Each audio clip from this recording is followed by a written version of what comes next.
1027. Personal note. When I was a little boy, my mother told me to stay off the internet. So once in 2012, I went on YouTube.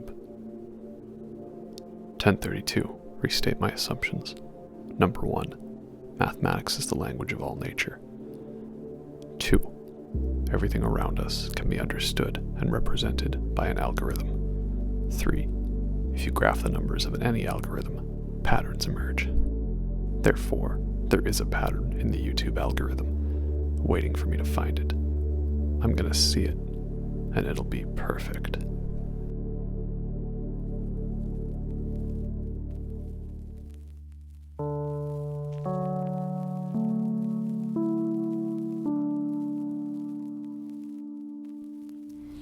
Hello everyone, and welcome to the ASMR review show.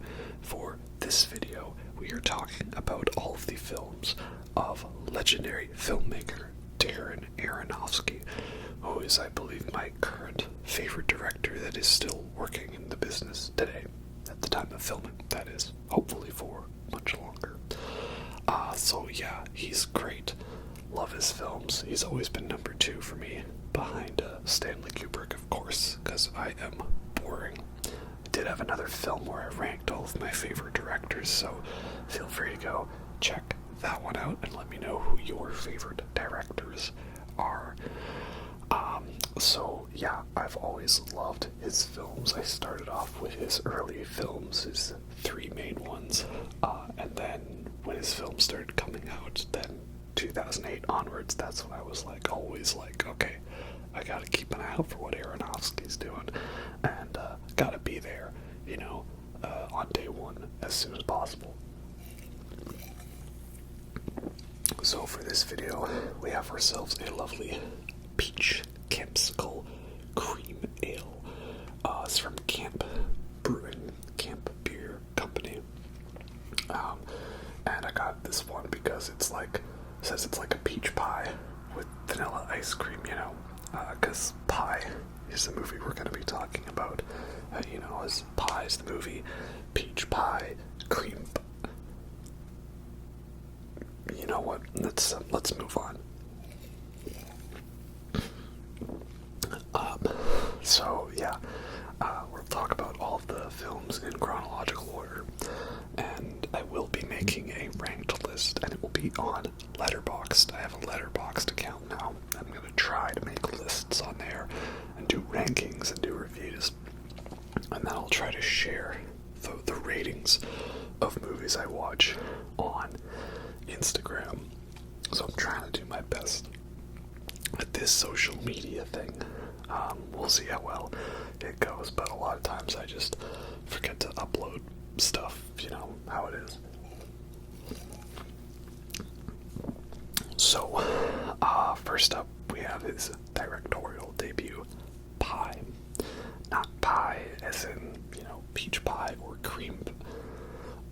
Pi is in the numerical number, the division of a circumference, and the diameter is pi, or, because 2 pi r squared mathematical formulas, it's all coming back to me, I remember, right? So, I probably saw this movie at an age where I didn't really get it, but being, growing up as a math nerd and science person and loving all that stuff, it was a pretty fun movie to watch. It's a psychological thriller about a mathematician and computer scientist trying to figure out a pattern in the stock market, because that's what he states as assumptions. 1, mathematics is the language of all nature. 2, if you graph the numbers of any system, patterns emerge, right? And therefore there are patterns in nature. So what about the stock market, right? A living, breathing system, there has to be patterns in there somehow. And it turns into a thriller with people getting wrapped up in his quest to find this number, right? 216 digits, 6 times 6 times 6, 216. So it's a very fun movie, very beautifully shot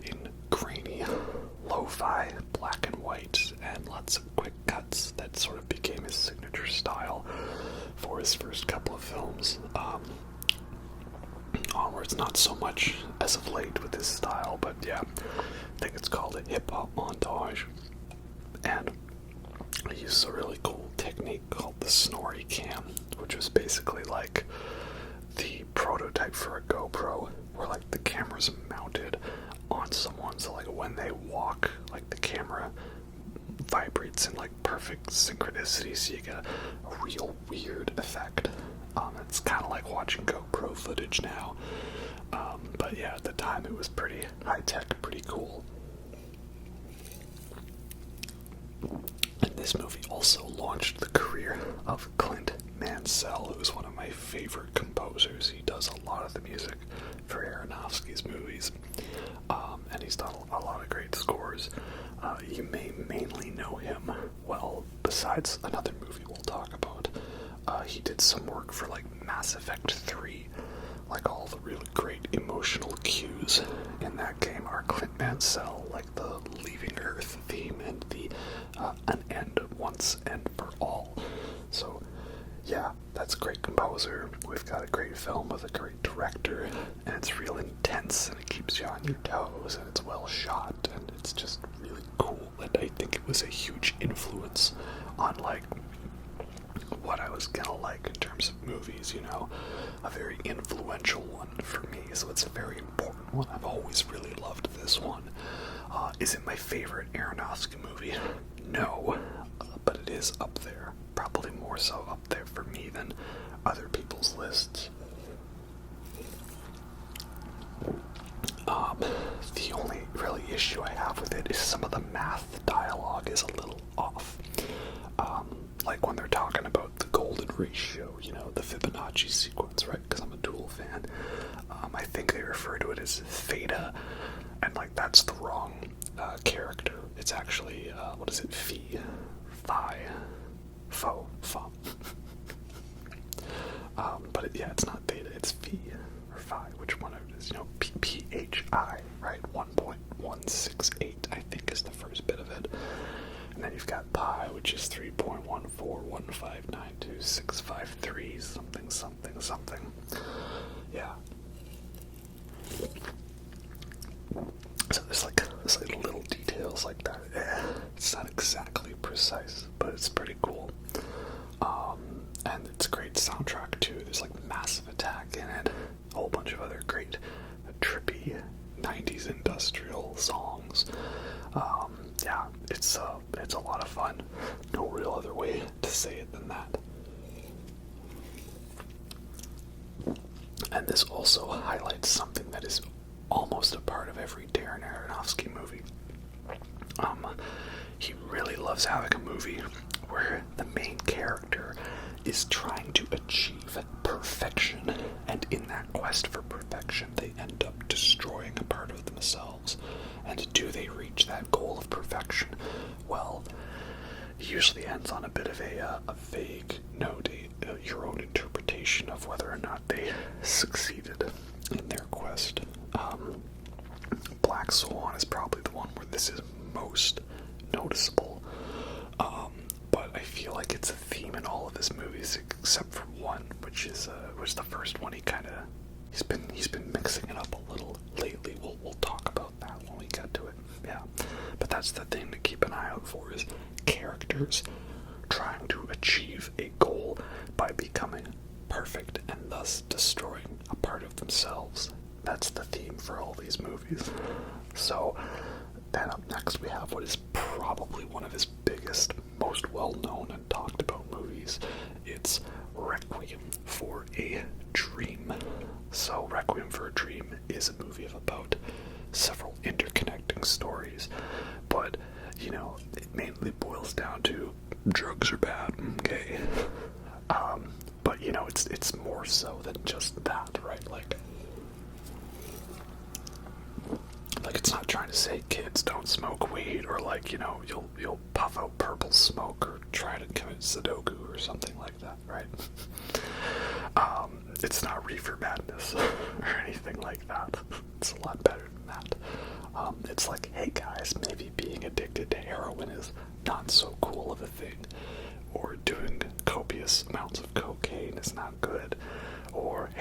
realize maybe the medical system is kind of just quick to prescribe, like, hardcore drugs without actually looking into matters to actually help people, right? These are important things to talk about.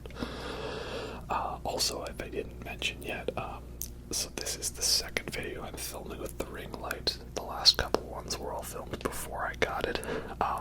With the one I did it with the cold light setting, and now I'm trying it with the warm light setting. So I don't know, maybe this kind of actually looks better.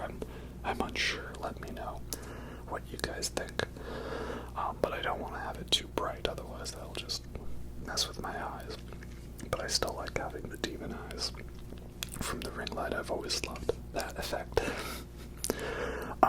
So yeah, it's a very intense movie, and it's not a happy watch, and it's not a fun watch either, but that's how some of these movies are going to be. This is probably the most difficult, depressing of his movies to watch, because it's just hammering you over and over again with scary imagery and real intense editing, and like the sound design hates you. Not nearly as like bad or crazy as something like a Gaspar Noé or Lars von Trier film. It doesn't hate you that much, but it's gotta get its point across, right? So yeah, it's got Jared Leto in it before he was an annoying overactor that everybody hated. So it's okay that he's in this movie right now. As to whether or not he's going to ruin Tron 3, and like, is it really even Tron 3 if it doesn't have Jeff Bridges or Bruce Boxleitner in it? Like, I don't know, man. This Tron 3 news feels like when a genie grants you your wish in the worst possible way. Kind of like how I always wanted Pacific Rim 2, but then we got Pacific Rim Uprising. Or I always wanted Hellboy 3, but then we got Hellboy, the remake, the reboot, I never asked for this. So yeah, and then it's got like Jennifer Connelly and, oh man, I forget her name, but, the person who plays his grandmother, who is awesome, Sarah Goldfarb, she's great. Burnett Goldstein, I'm bad with names. It's also got like every main actor from Pi is in this movie, which is kind of interesting. Like, maybe it's like an alternate universe, or something like that. Who knows? So yeah, it's not a fun movie to watch. It's not a happy movie. It's a sad movie. But, sometimes we like to watch movies that make us hurt.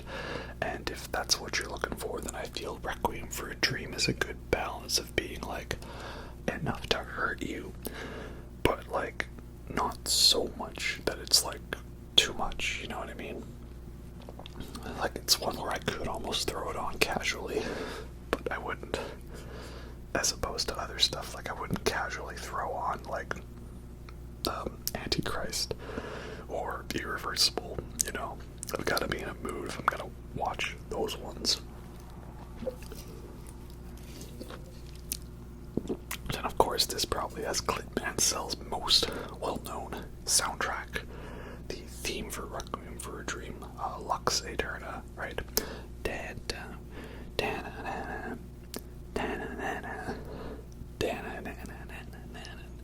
It's a real great theme. So many great themes in this, and like that music that's playing near the end of the film when everything's going crazy, it's just like that dun dun dun dun dun dun dun dun dun dun dun dun dun. Like, that's just anxiety in a soundtrack. Not very relaxing to talk about, I know. And then, of course, people might know the Lord of the Rings remix, because in the trailer for Lord of the Rings, The Two Towers, they did a remix of that song, and it's bigger and epicer and awesomer, and it's pretty good. That was a very epic trailer. Two Towers, right? Like, we all loved Fellowship. And then you see the scope of what's going to happen in Two Towers, and just you hear that song and just, yeah, baby, awesome. So it's great. So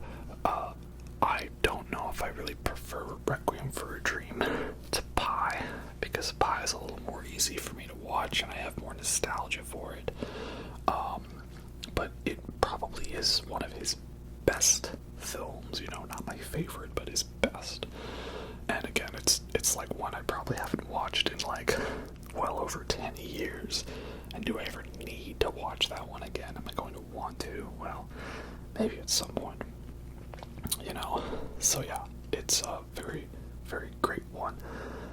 Definitely the pinnacle of his style and substance, right?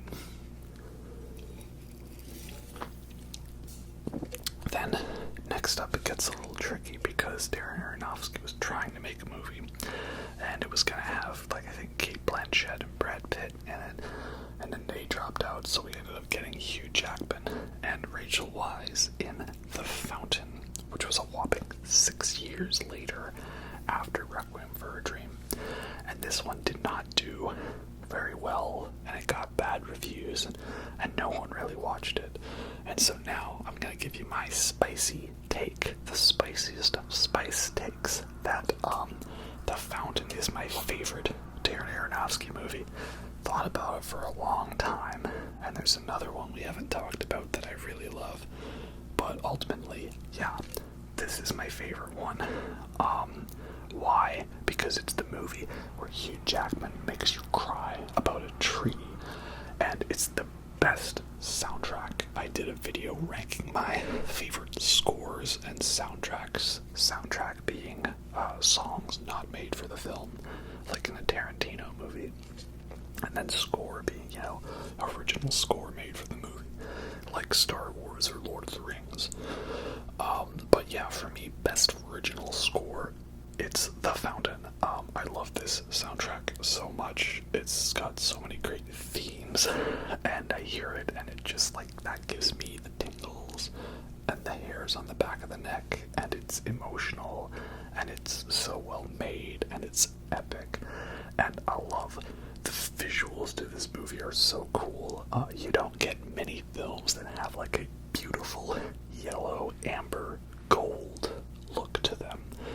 Only film that comes to mind that has a yellow color scheme to me is Enemy by Denis Villeneuve.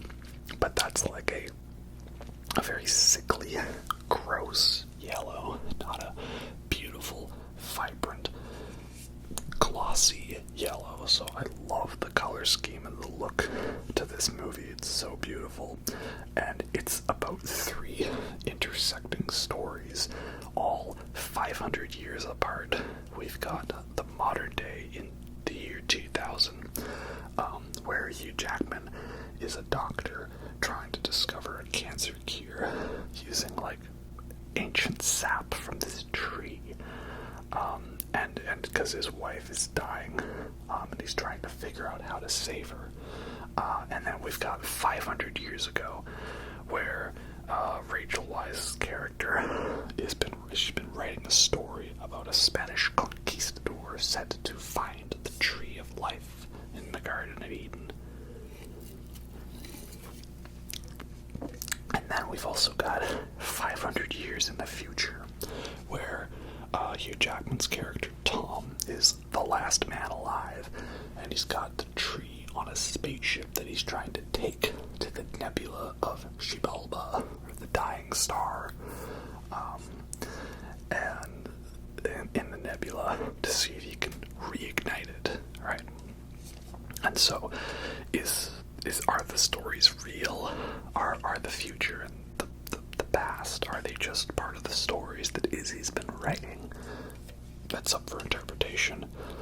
But yeah, it's no secret that I love films that are about ideas and life and death and what does it all mean, and stories that have feels in them. And I like stories where there's interconnecting timelines across a long length of time. So, some of my other favorite movies are The Tree of Life by Terrence Malick, and Cloud Atlas by the Wachowskis, and what's his name? Tom Tyler something, the guy who did Run Lola Run. That's a fun movie. Yeah, the 3 of them. They made Cloud Atlas, another one of my favorite movies that is totally underrated and underappreciated. So yeah, I kind of lump those three into like a little trilogy of sorts. And it's just so good. And they're one of my favorite couples in a movie. And I love it so much. And again, Hugh Jackman, he gets obviously a lot of praise for being Wolverine. And he is Wolverine. He's awesome as Wolverine. And everybody loves him and stuff, and it's funny how he has little feuds with Ryan Reynolds. But for me, the best Hugh Jackman performance is him in this one, because he's got to play three distinct characters, but they're still kind of the same character. And again, this movie, he makes you cry over a tree, right? Yeah. Absolutely amazing. So many great visuals to it. I love this movie so much. I do not get the hate for it. It's so underappreciated. So yeah, The Fountain's like my favorite Darren Aronofsky movie. I love it so much. I'd recommend you go give it another chance and just like take in the experience of what it's all about, So yeah, it was great. And then to go over it again, talking about perfection, right? So in Requiem for a Dream, like Sarah Goldfarb, she's trying to like go on that TV show, right? To become like perfect. She wants to be on the show and hand out the prizes, right? I'm gonna be on television. And then we've got the other characters, Marlon Wayne, and Jared Leto, Jennifer Connelly, right? They've all got like a get-rich-quick scheme, and she wants to open a store, and so they're trying to sell drugs to do that. They end up destroying themselves through it. Again, destruction through perfection.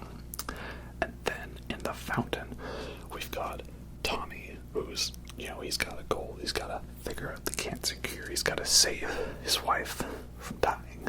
He's got to stop everyone from dying, right? That's his ultimate quest. Again, perfection.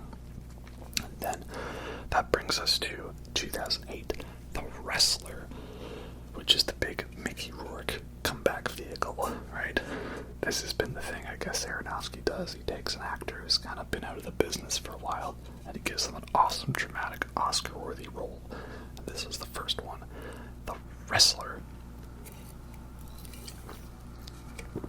And this was the first Aronofsky movie I saw in theaters, because this was when I had started getting into his stuff, and then, always got a new movie coming out. Well, let's go check it out.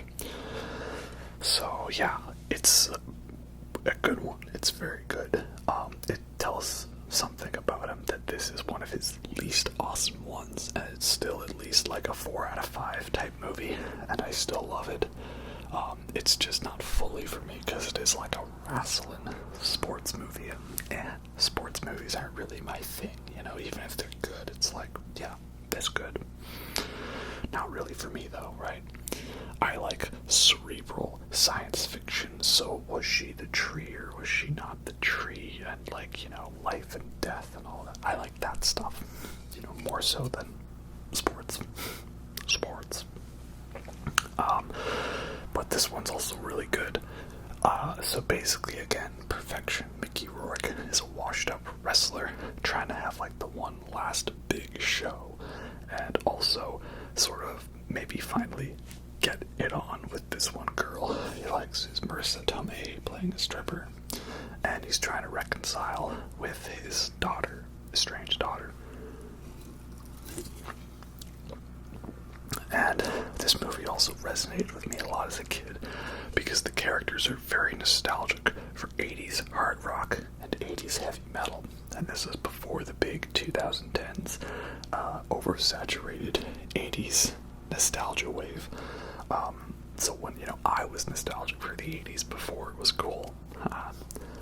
So the fact that this movie opens with just a big montage set to Quiet Riot's Bang Your Head, Metal Health, like, yeah, that definitely got me going, alright. This one goes out to a true American hero, Randy the Ram Johnson. Randy the Ram. So this one's great. Again, still manages to get you in the heartstrings very good, very well. And it's got good signature Aronofsky handheld camera tracking shots. So yeah, at the time this was my least favorite of his, but I mean least favorite as in we've got like 10 out of 10, 10 out of 10, 10 out of 10, and now we have like 8 out of 10, you know what I mean? This is why he's one of my favorite directors, because I'd say he has yet to make a bad movie or a not good movie. Everything's been pretty much on masterpiece level, so that is awesome. And then we get to 2010 Black Swan, which, yeah, as you can see, I'm a fan of that movie, and I love that poster so much. It's like ballet dancer, but her arms fade, and so it becomes the swan. Like, that's such a good poster. I was really glad I found that one, because I love that movie a lot. So let's get it out of the way. Yes, this is the movie where you get to see Natalie Portman make out with Mila Kunis. Is that the only reason I love this movie? No, there's a whole lot more to it than that. Does it happen that a lot of my favorite movies seem to have lesbian kisses in them? Well, don't blame me. Blame my gender. I'm sorry for being such a male. But I am the kind of guy that appreciates good gay kisses in movie too, and all kinds of kisses, okay? You know what I'm saying? Like I'm the kind of guy that gets mad when the movie is not gay enough, right? You know what I mean? Like Road to El Dorado. That movie should have been way more gay than it was, right? Like some people be watching movies and they'll be like, gay, and I'm like, yeah, isn't it awesome because of that? So, I don't know, okay, yeah, so Natalie Portman makes out with Mila Kunis in the movie. That's awesome, okay. But that's like just one little bit of the cherry on top of the icing that is the massive, awesome cake that is Black Swan. Because Darren Aronofsky went back to doing psychological thrillers and horror movies, and damn, he is so good at doing that. This is my second favorite Aronofsky movie, because it takes all of the crazy styles I like from Pi and Requiem for a Dream, and it just goes absolutely insane with it. This movie never lets up. Natalie Portman kills it in the movie. She won an acting award for being in like a thriller horror movie. That's awesome. Not many people do that. Jodie Foster, good job. Sigourney Weaver, nice try. And it's relentless, and it's intense, and it's got energy. It's such a thrill ride. Like, my heart is always pounding in this movie, and there's so many good scares and subtle little bits and stuff that just makes you go, ugh. And then you watch it again, and you notice all of these so well done details, or like deliberate continuity errors that make you realize that stuff's messing with you. And Sebastian Stan was in the movie for a bit. He's great. He's awesome. We like Sebastian Stan. He's cool. So yeah, not much more to say other than how fantastic it is. And then you've got, again, Nina Sears, Natalie Portman. This is the one where it's most noticeable because she's constantly saying, I just want to be perfect. I just want to be perfect, right? Quest for perfection, which she ends up potentially destroying a part of herself. And also, it's a very funny movie, too. Like, Mila Kunis.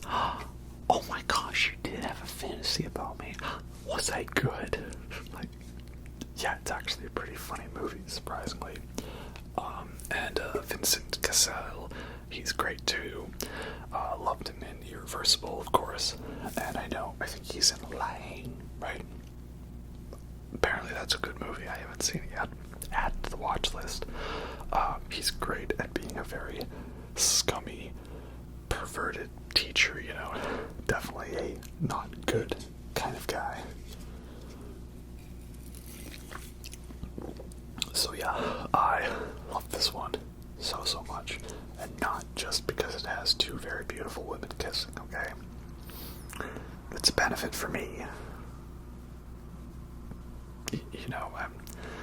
How do I get out of this sentence?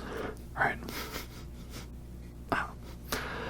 Okay, so moving on. Then we have probably the most controversial Darren Aronofsky film, Noah. No, I don't even know her. She was living a long time ago, right? Noah's wife. Know her? No, I don't. Some good old Ali G for you. Yeah, so Noah is a movie that a lot of people hate. Why? Because it's, people who are fans of books, right? Okay, I get it. Like, I didn't like when they made changes to Harry Potter and they didn't make it as good as the book, right? So I can understand there's a lot of fans of this book called the Bible. And when they change it from the source material and stuff, even if they make it better or they make it kind of a little, more accurate, like, it's still, there's a lot of fans of that book, and they're going to be annoyed when stuff gets changed, right? Like, some people, they want to see it literally just page to screen. That's how it is, and they can't even look past the differences, right? So I understand in the movie Noah, which does of course open with a disclaimer that it's an interpretation of the story of Genesis, not an actual literal interpretation, which is also based off of a graphic novel that Darren Aronofsky and his friend wrote a long time ago. I can understand, right? Because in the Bible there's a lot of stuff that happens that makes perfect sense, right? Methuselah lives to 900 years old. Noah's 500 years old when he built an ark with him and his family all by themselves, large enough and strong enough to hold 2 of every single animal in the world. That stuff makes sense, right? But the idea that fallen angels' spirits inhabited rocks and that these rock giants helped out with Noah to build this ark, or the idea that there was a swarm of angry people trying to get on this boat so they didn't drown, that is too far-fetched. Yes, if you can't tell from my bitter sarcasm, I do think it's pretty funny that a lot of the overly religious group got hella pissed off at this movie. I think it's hilarious. What's his name? Ken Ham from the Creationism Church made a list of a whole bunch of reasons why this movie is dumb and it's bad and not good. And I just laugh at those reasons. Don't get me wrong, this is the weakest Aronofsky movie, but it's a 3.5 out of 5, It's still good. It's still entertaining. It's just not fully his style. But I will give him credit. He still managed to have a character trying to achieve perfection and destroying a part of themselves in the process. Because of the way that the visions are told, right? This is the thing. People were mad that God just doesn't say, "Hey, Noah, how's it going? How you doing? So anyway, I'm going to flood the earth because I kind of screwed it up a bit and I need to do a reset. So could you go and build this boat for me, please?" Instead, they're told they're weird waking nightmares with lots of real cool, trippy visuals and stuff. And then, people are kind of wondering, is this Noah guy actually kind of off his rocker or not? Does he know what he's doing? And that's a big no-no. When you're adapting Bible stories, you're not allowed to show that any character actually has character flaws to them or has doubts. It's just supposed to be they did it because it was good and they were right, and anyone who didn't listen to them was wrong. Right? Last Temptation of Christ, my favorite Scorsese movie. Everybody got mad at that because how dare you show that what if God was one of us and just a slob like one of us?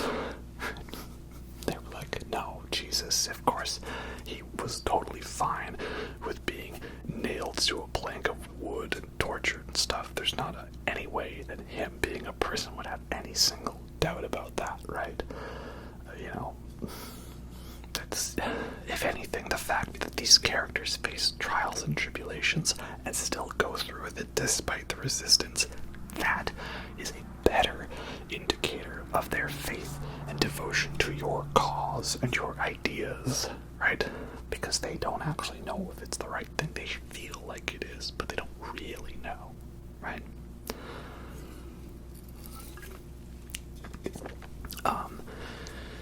Yeah, so it is more of a blockbuster style movie, and it's a little over long. I don't know if it needed to be like 2 hours, 20 minutes or something like that. But everyone does a great job. It's one that I don't really go back to. Like, it's probably the Aronofsky movie I've watched the least over the years. Because I saw it and I was like, that was good. He did a good job with that. Well done. I just was always hoping that it didn't, like, sink his career. It being, you know, a box office, not really good with critics or at the box office, right? I mean, a lot of people went to see it, I think. I don't know if it actually made a big profit or not, though, right? But yeah, Noah is a very good movie. You know, of great ideas and stuff to it. I love the way they interpret it, or like the bit where it's like the 7 days montage, you know, him quoting Genesis, and on the first day there was this, on the second day, and it's doing that, but it's these flashes of like evolution instead of creationism, and then we just see the whole Cain killing Abel, but like with weapons throughout time, even seeing into the future, weapons and stuff that haven't happened yet. Very brilliant ideas, very clever too. But again, I know that probably angered a lot of the close-minded people not willing to accept different perspectives outside their own. So, yeah. And people kind of wonder, well, like, what happened? What happened to like the two wives, right? Weren't there supposed to be the two boys, and they brought like 2 wives on board? Well, they did bring their 2 wives on board, and it was the fact that their sister gave birth to 2 baby girls. You know, I mean, let's be real. If we all started from one man and one woman, and it's all the same descendants of that, then yeah, in the end, aren't we all incestually related? It's a lovely implication, am I right? But that's what the movie's trying to hint at there. Also, this movie is quite brutal for being like PG-13. Like, damn, some of the stuff in this movie is like, this should have been rated R. You know what I mean? The person getting trampled in that one scene. This is gross, right? It's almost more brutal that you don't see everything. But yeah, it's my least favorite Aronofsky movie, but I still like it. And the fact that it got a lot of the overly religious crowd mad too, well, yeah, I think I definitely took a little pleasure out of that, that's for sure. So after Noah, I was kind of worried that like Aronofsky would be like, done, you know, this movie didn't perform well at all. And so I was like, that might be it for him. And then he wasn't even talking about film news. He was just like posting stuff about he was like a climate activist or something. Okay, sure, man, whatever, I don't care. And then all of a sudden he was like, oh yeah, by the way, I got a new movie coming out called Mother with Jennifer Lawrence, and I'm going back to doing psychological thrillers and stuff.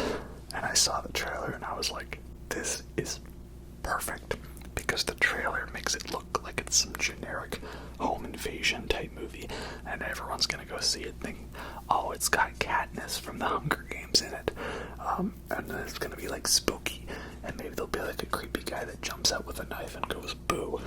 And I knew, oh no, not Aronofsky. He's got some more devilish stuff planned for us, doesn't he? And it's funny because it's Mother with the exclamation point, and that exclamation point is really, really needed in this movie.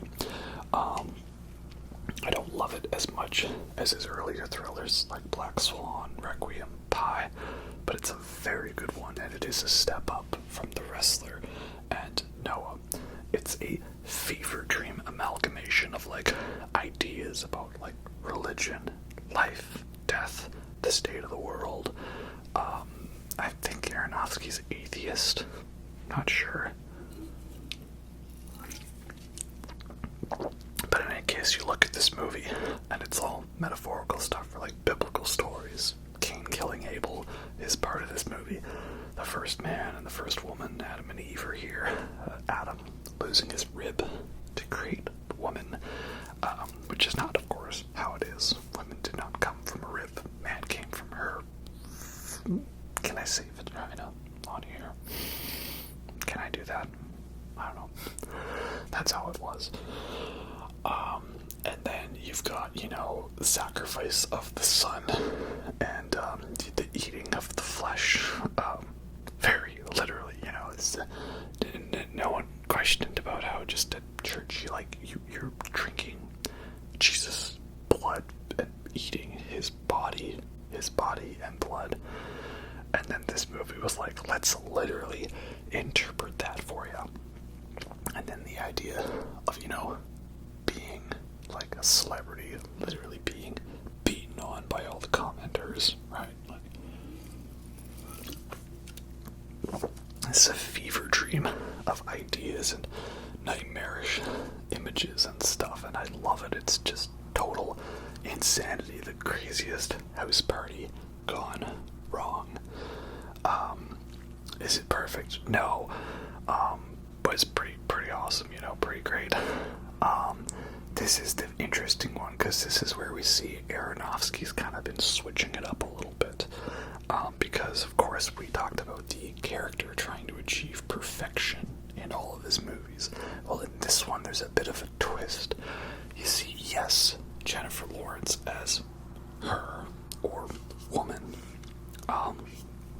She's got perfection she's trying to do. She's got, her house that she's trying to take care of, because she's essentially Mother Earth, right? And thus, when she doesn't get what she wants, she decides, to nuke the Earth, essentially, right? It's a fair assessment, I guess. But you realize at the end of the film, spoiler alert, that it is not her that is the perfectionist. It is him, Javier Bardem, who's basically God. He writes a poem that inspires people. That's the Bible that he wrote. And so, that's why he starts again, right? He's got this goal, this drive. He has to make things perfect. He has to create the perfect world and keep going no matter what. It's his obsession, because obsession is good for ya. And so, yeah, that's what I thought was cool with this movie, is he did a little twist on it. Was the secondary character that was the perfectionist destroying a part of themselves somehow, rather than the main character. So that was a cool way to do it.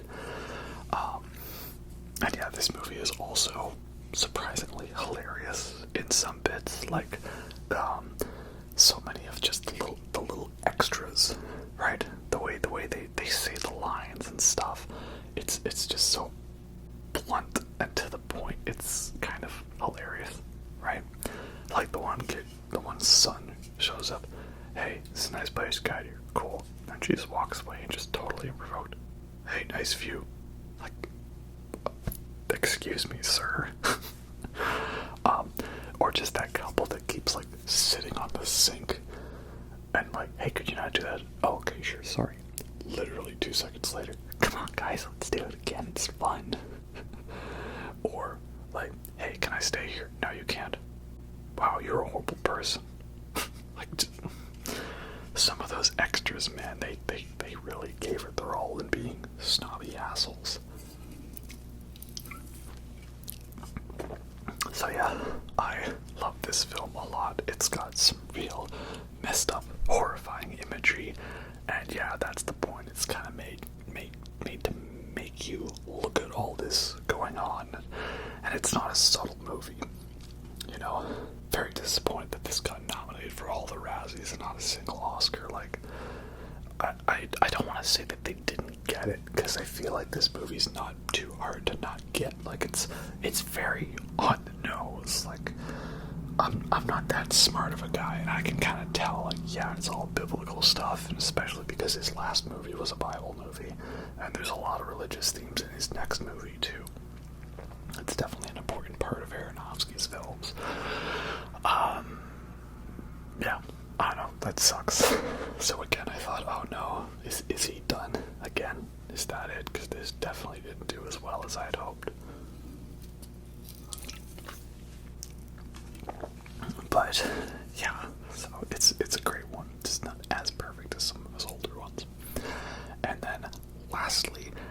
brings us to The Whale, most recently released Aronofsky movie with Brendan Fraser, again, another big, awesome actor coming back with a great Oscar-worthy role.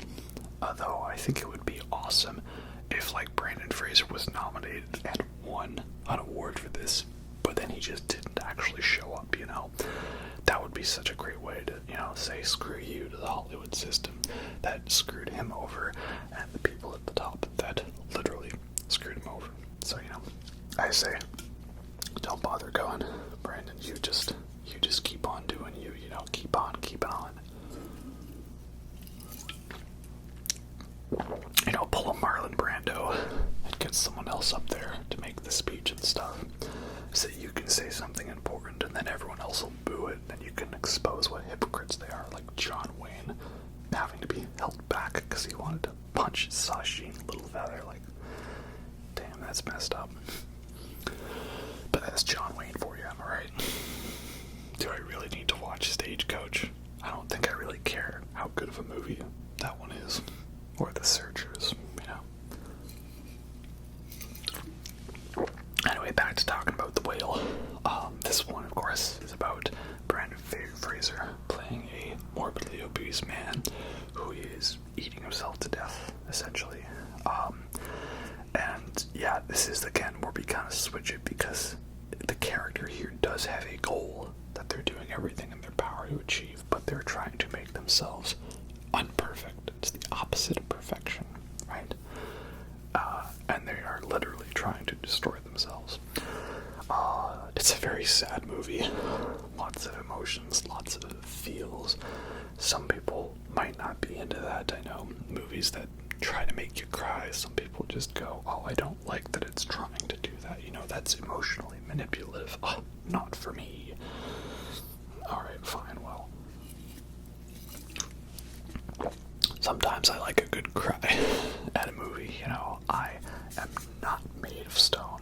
I absolutely was an emotional wreck both times I've seen this movie. And I love it. It's great. It's a much more smaller scale movie than every other one of Darren Aronofsky's movies, because it mostly just takes place in one room in an apartment, because it's based off of a stage play. And then the big question of this movie, is it fatphobic? Well, I'm not really that large of a person, so I don't know if I'm really in the right to be able to, like, speak for a group and say, well, you guys should think this about this movie, right? Like, I don't know. I mean, I don't think it is. I think it's trying to, you know, show that, like, dude's got some issues, and he's doing a horrible thing to himself, right? Like, I don't think it's trying to say that just simply being large is bad. And if anything, it's kind of highlighting the, like, unfortunate, realistic reactions people have to those situations, you know? Like, we see Charlie, Brendan Fraser's character, as being a nice guy, and he's got a almost unwavering sense of optimism and humor in some scenarios. And I love the little banter between him and his nurse Liz, right? You know, and little Brendan Fraserisms, like when he gives the little wink to the Mormon guy, right? But then you see people who don't know him react in a disgusted way, and it really hurts you, and it's kind of trying to get you to understand, like, hey man, that's not cool, like, you shouldn't do that, right? Like, I don't think the movie is trying to, like, when someone says something rude to him, I don't think the movie is trying to say that we should be on their side. But again, I don't know if I'm really properly qualified to analyze that, you know, so take that for what it is. It's my interpretation, but that's how I see it, you know. I'm not qualified, right? Just trying to understand privilege and all that stuff, right? So yeah, it's really good. Everyone's great in the movie. I like how, though, that no character is actually a good person. Like, you can look at every character in the movie, and yeah, no matter what they do, they're all kind of a bad person in some way, right? Like, what's her name? Ellie, his daughter. I was about to say Max, because it's Sadie Sink, and she's basically playing Max from Stranger Things, but hey, I like Max from Stranger Things, so that's okay. She says a lot of really rude, horrible stuff in the movie, right? Not good. And his nurse Liz is very nice and helpful for him, but also in a way, ooh, she is kind of an enabler in some ways, not the best thing. And then Charlie himself, well, yes, we sympathize with him, we feel for him, but at the same time, well, oh, he did kind of marry a person just to have a child and then totally ditch that relationship to be able to get it on with one of his students who, while wasn't one of his students at the time, this is slight spoilers, sorry, wasn't one of his students at the time. Does that count as grooming, per se? Like, the person wasn't underage, but like they were a student. They knew them as a professor before. You know what I mean? Like, is that, it's a little odd of an area, right? So every character is like that, and that's what I like. There's not really a right answer, like you were the good guy, and you were the bad guy, and you were the right one, and you were the wrong one. So I like that a lot. But again, I might kind of put this one in the Requiem for a Dream category, where it's probably one I might not rewatch that much, like Pie, Fountain, Wrestler, Black Swan. Those have a lot of rewatchability. But movies that are a little too depressing, too downers, like, you love them, but are you gonna watch them that much, right? Like your Schindler's List movie, you're just gonna be like, yeah, let's watch that one, it'll be fun, right? Like, no, you watch it once, you cry a lot, you realize it's a masterpiece, and then you never watch it again, right? That's how it is. Some movies aren't really made to be watched more than once, which is okay. So, yeah, there you have it. The Whale was a very good movie. I think it was number 6 on my top films of 2022 list. We'll see if that gets some nominations and stuff. I think it should. But I also think it would be a great screw you up yours to the Academy to, not actually go to the ceremony. So, that's what I would do in that situation, And yeah, that's all of Darren Aronofsky's films. I love every one of them. Again, his weakest film is Noah, which is still good. And we'll see where he goes from here. This might be a little early to do this video, he might have several more movies in him, hopefully. But I figured with that movie, The Whale, just coming out, and me talking about my favorite directors, felt it was a good time to knock this one out. Been wanting to do it for a little bit, But The Fountain is my favorite movie of his. I do really, really love it a lot. And yeah, it's interesting to see how his characters all try to achieve perfection, but end up failing in some ways or destroying parts of themselves. So I can't wait to see what he brings to the table next. I think that's about everything we all have to say about this one. At the time of filming this is a couple of days before the Dead Space remake comes out. I'm excited to play it. Well, I'm iffy on it because it's like some stuff I don't really like. There's a bit where okay, now there's a loading screen disguised as a cutscene where you shimmy through a narrow passage, and then there's very obviously a monster on the wall, and then it jumps at you and goes blah, boogie woogie woo. I don't really like that. Original Dead Space didn't really do that, There were very few cutscenes. Everything was in-game. There wasn't a lot of scripted, jump scares like that in a cutscene, right? Doing a jump scare in a cutscene is not as cool as doing a jump scare in-game, because you're safe, right? So, I'm a little iffy on that, but again, we'll have to play the game and see how it is. Right? Anyway, but yeah, that's all I have for now. Hope y'all enjoyed that. Let me know what your favorite Darren Aronofsky movie is. Check out my ranked list of Aronofsky films on Letterboxd. Go follow me on there and on Instagram and all the other the socials. And, you know, I guess while we're doing this, please like and subscribe and stuff. It helps the channel grow and helps me make content. And wow, I'm such a sellout now, aren't I? Anyway, hope y'all enjoyed that.